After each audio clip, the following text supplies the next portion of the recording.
नमस्कार, मैं हूं आपके साथ रोहित। लोकसभा 2024 का चुनाव अब सामने है और इसीलिए सभी पार्टियां तैयारियों में लगी हुई हैं। बीजेपी 2014-2019 जीतने के बाद अब 2024 की तैयारी में है, तो वहीं विपक्षी पार्टियां महागठबंधन बनाकर बीजेपी को रोकने का प्रयास करेंगी और जो अलग अलग प्रदेश के बड़े नेता हैं अब वो पूरी तरीके से तैयारियों में लगे हुए हैं। हालांकि विपक्षी एकता को लगातार झटका लग रहा है, क्योंकि पटना में जब बैठक हुई थी तो उसके बाद एनसीपी टूटी। ममता बनर्जी की पार्टी की तरफ से बयान आया कि बंगाल में विपक्षी एकता की जरूरत नहीं है।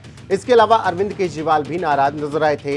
हालांकि अब अरविंद केजरीवाल जो बेंगलुरु में बैठक होनी है उसमें शामिल होंगे, लेकिन इसी बीच ममता बनर्जी को अपने ही बंगाल में अपने ही विधायकों के विरोध का सामना करना पड़ रहा है, वो भी मुस्लिम नेताओं और विधायकों का। जी हां, खबरें ऐसी आ रही हैं जिसकी वजह से ममता बनर्जी इस वक्त परेशानियों में हैं। आपको बता दें कि पश्चिम बंगाल के मुख्यमंत्री ममता बनर्जी को अपने ही मुस्लिम विधायकों की नाराजगी का सामना करना पड़ रहा है।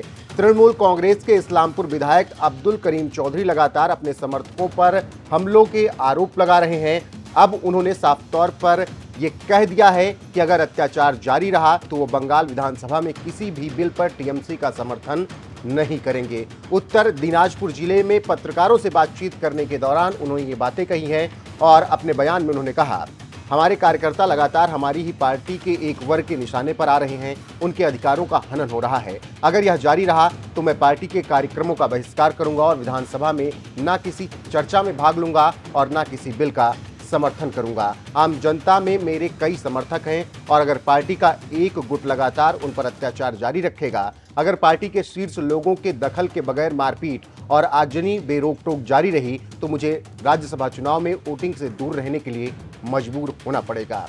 तो इससे आप समझ सकते हैं कि किस तरीके से पश्चिम बंगाल की मुख्यमंत्री ममता बनर्जी की मुश्किलें बढ़ती जा रही हैं और अब अपने ही विधायक उनके विरोध में उतर आए हैं। गौरतलब है कि पंचायत चुनाव के दौरान लगातार पश्चिम बंगाल में हिंसा हुई थी, जिसमें तमाम ऐसे नेता भी घायल हुए थे जो टीएमसी के थे। उनमें से ही अब चौधरी जो कि विधायक हैं उनके भी कार्यकर्ता घायल हुए। इसीलिए उन्होंने सीधे सीधे अब आरोप लगाया है कि अगर पार्टी ने उनका ख्याल नहीं रखा, उनके कार्यकर्ताओं का ख्याल नहीं रखा तो मुश्किलें बढ़ जाएंगी और वो अपनी ही पार्टी का विरोध विधानसभा में करते हुए नजर आएंगे। इसके अलावा खबर यह भी है कि पंचायत चुनाव में पसंद के उम्मीदवारों को टिकट नहीं मिलने के बाद से ही विधायक चौधरी नाराज चल रहे हैं। उन्होंने हाल ही में हुए चुनाव में टीएमसी के खिलाफ ही निर्दलीय उम्मीदवार खड़े कर दिए थे, जिसके बाद से ममता बनर्जी और उनकी टकरार आमने सामने हुई है। फिलहाल देखना होगा कि पश्चिम बंगाल की मुख्यमंत्री ममता बनर्जी इसका क्या कुछ काट निकालती हैं, क्योंकि 2024 का लोकसभा चुनाव सामने है।